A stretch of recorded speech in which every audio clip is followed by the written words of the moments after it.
Well, greetings once again from the same dismal background. I'm going to be looking at Life of Christ, Part 2, Lesson 7.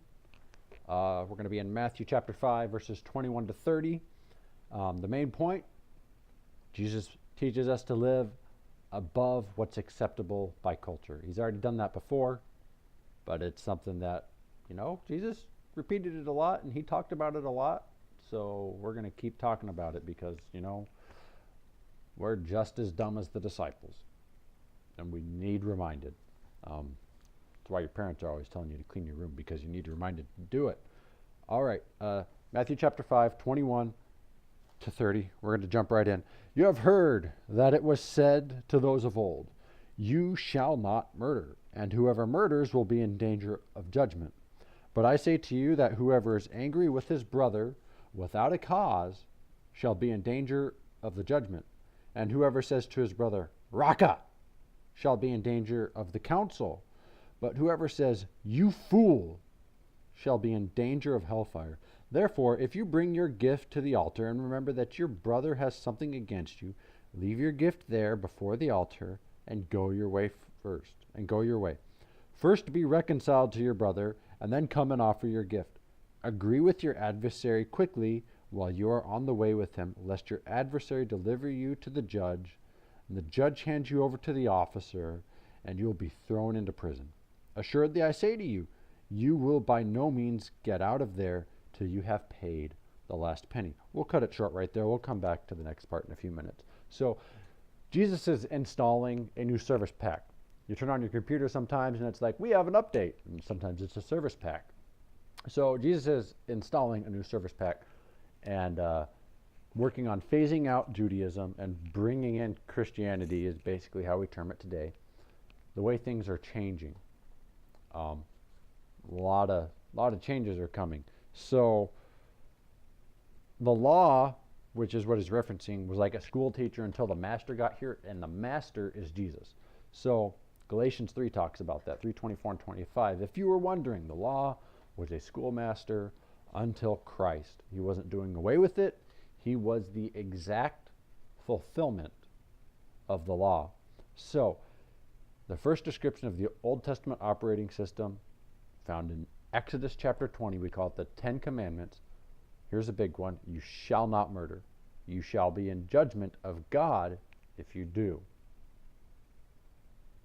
It's pretty simple. So the first installment of this service pack. In verse 22, in the Jewish culture, there are 3 forms of capital punishment. And I'm just going to go ahead and list them off to you. There was number 1, beheading, which is inflicted by the judgment of a crime. Number 2, stoning, inflicted by the council or chief priests, the Sanhedrin. Being burnt alive in the valley of the son of Hinnom. That one is kind of unique to me. I did not know that one. During youth group, somebody asked, well, what about crucifixion? Don't forget, crucifixion was a Roman punishment. That was not Jewish. That was Roman. So just to be clear there, Jesus was not killed according to the Jewish custom. He was killed according to the Roman law. Jesus teaches how wrong sinning because of anger is using these 3 understood in cultural punishments. Okay. Due to the uniqueness of this lesson, I'm going to be looking down quite a bit because there's a lot of information here. And I don't want this video to be like 25 minutes long. Displaying anger without a just cause shall be worthy of judgment, the judgment of God. It's in the last day when nothing will be missed.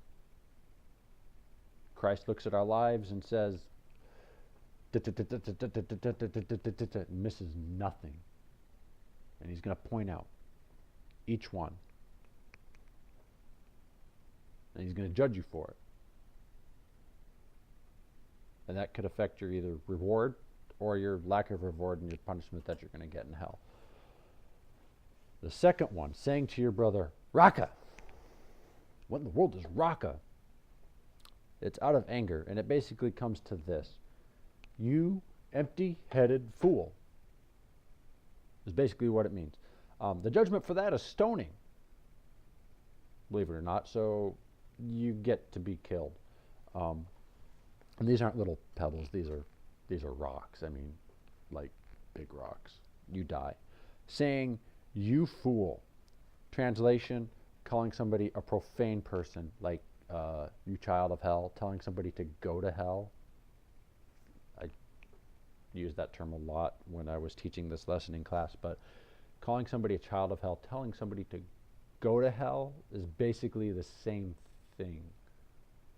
So your words matter, and in the Jewish custom, you would be burned alive. So think about that one for a second.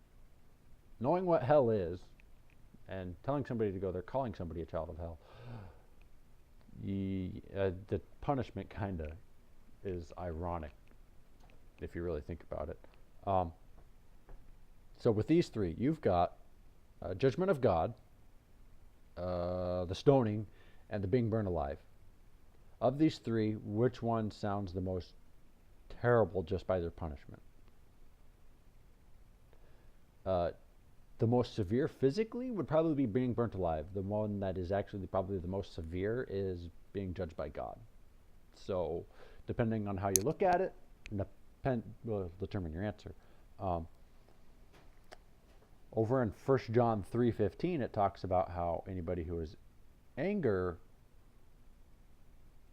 is equal to murder. Hating your brother or your sister is equal to murder. This doesn't mean that murder is okay now. Just because in God's eyes it's equal with murder does not mean it is okay to actually go out and kill someone. And it doesn't mean that if you're angry with somebody, I think I just said that, you can go out and kill them. I probably just did say that. Over in verses 23 to 24, it's all about relationships. Jesus dumps into this illustration of the ritual of sacrifice, and because they were supposed to bring, the Jews were to bring the sacrifice, he jumps right into it. If you're sacrificing, trying to worship God, and you realize that you're not right with somebody else, leave there immediately and go make it right with this person. Immediately. Otherwise, you're basically just doing a ritual just to do the ritual. It really has no effect, because your heart may not be right with God because you're angry at somebody, or upset, or that there's a big problem that you need to deal with. Letting your anger fester in your heart corrupts your worship. Psalm 66:18. I want you to look that up. So I'm going to pause for a second. You can pause the video right now, actually, and just look up Psalm 66:18. All right? So principle number one. You got a couple principles you need to write down. Principle number one. Anger disrupts or hinders worship. Principle number two. Reconciliation, going to make something right, is the way to kind of erase that anger sin. Get it off your mind, get it off your heart. Verses 25 to 26. Talk about that. Agree with your adversary quickly. Principle number three, reconciliation needs to be done right away. Once you realize that there's something wrong, you need to move quickly in order to get that taken care of. I've had it happen to me where it was somebody thought that they had done me wrong during, like, at the end of a church service or something like that, and that night they're like, I'm sorry, I shouldn't have said what I said, it was blah, blah, blah, blah, whatever. Maybe it was at work, maybe it's at school, but maybe there's something that you realize you did that you need to take care of. The other person may have not thought it was anything, but in your mind, you need to go and seek and make it right.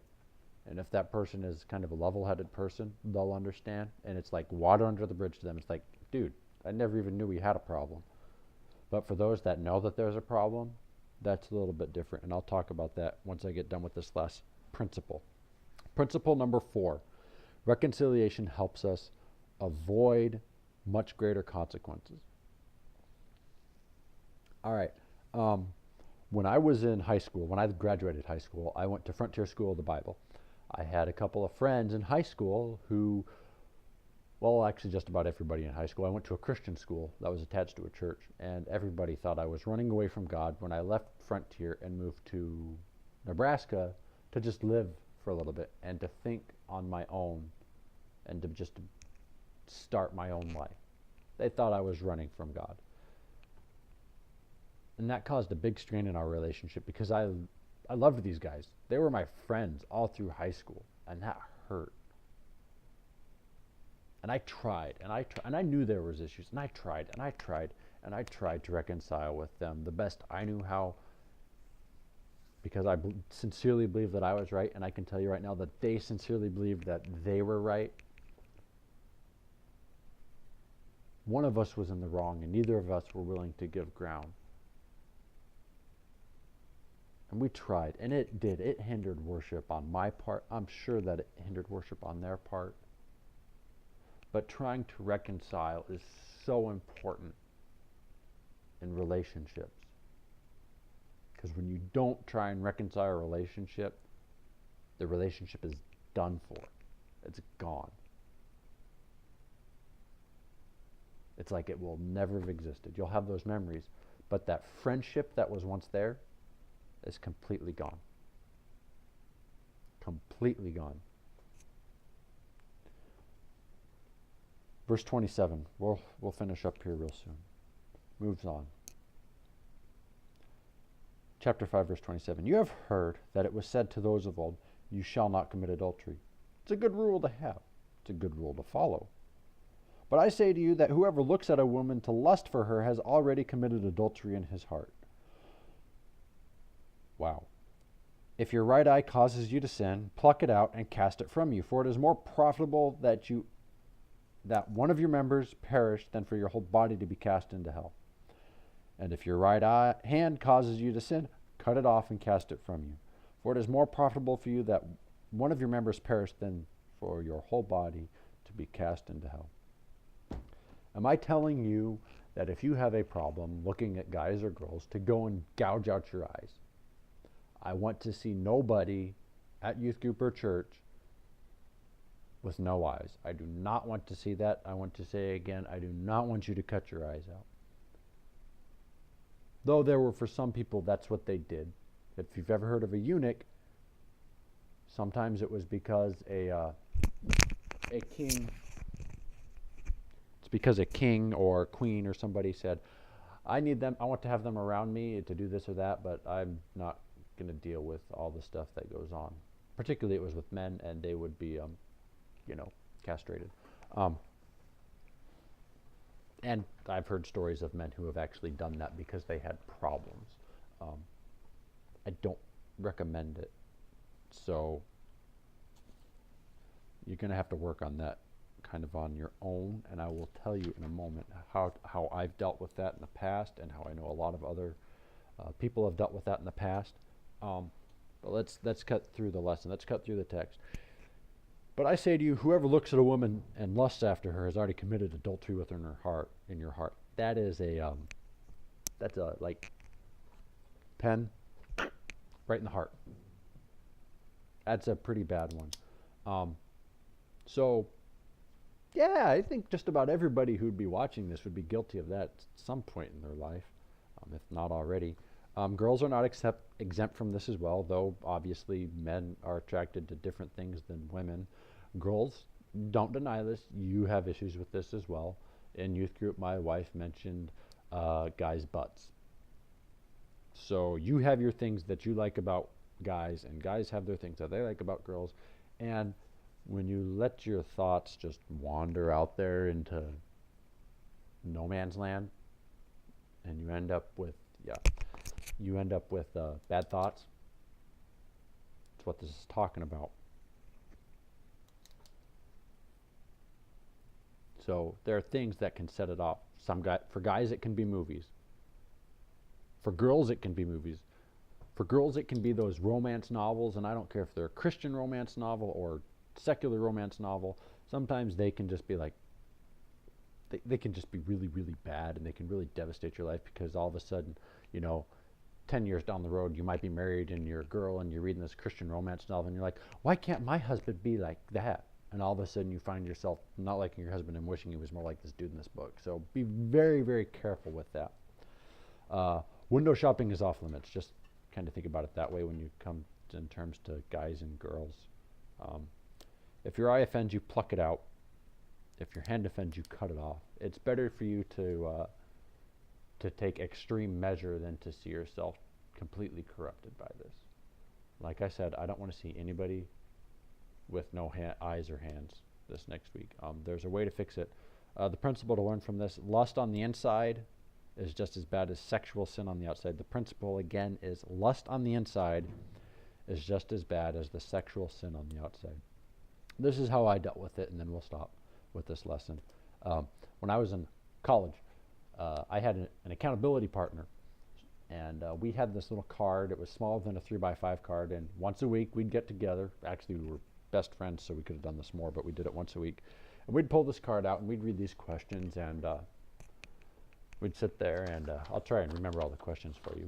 We'd read, and we'd say, have you been with a girl, with a member of the opposite sex, in a way that would have seemed inappropriate this week? Yes or no? These are yes or no questions. Have you looked at anything questionable or inappropriate this week? Yes or no? Have you let your thought life wander? Have you spent avid time in the Word and in prayer? And the last one, and this would really tell the truth of your character when you're being asked these questions, is, have you just lied to me? That's what we would do. So there are ways that you don't have to do it. It takes a lot of prayer. It takes good friendship to be able to do it, and somebody that will hold you accountable to it. So if you need help with that, you're more than welcome to talk to me or my wife about it. We can set you up with somebody or whatever. Your mom and dad. It's something that needs to be dealt with. So be very careful, because sometimes stuff in the heart can be brought out and be acted upon in the physical world. And that's really bad. So if you've got stuff like this going on in your heart, you need to get it dealt with. Don't be afraid to talk to somebody about it. I'm available. Your parents, I'm sure, would talk to you about it. But if you have any questions, let somebody know.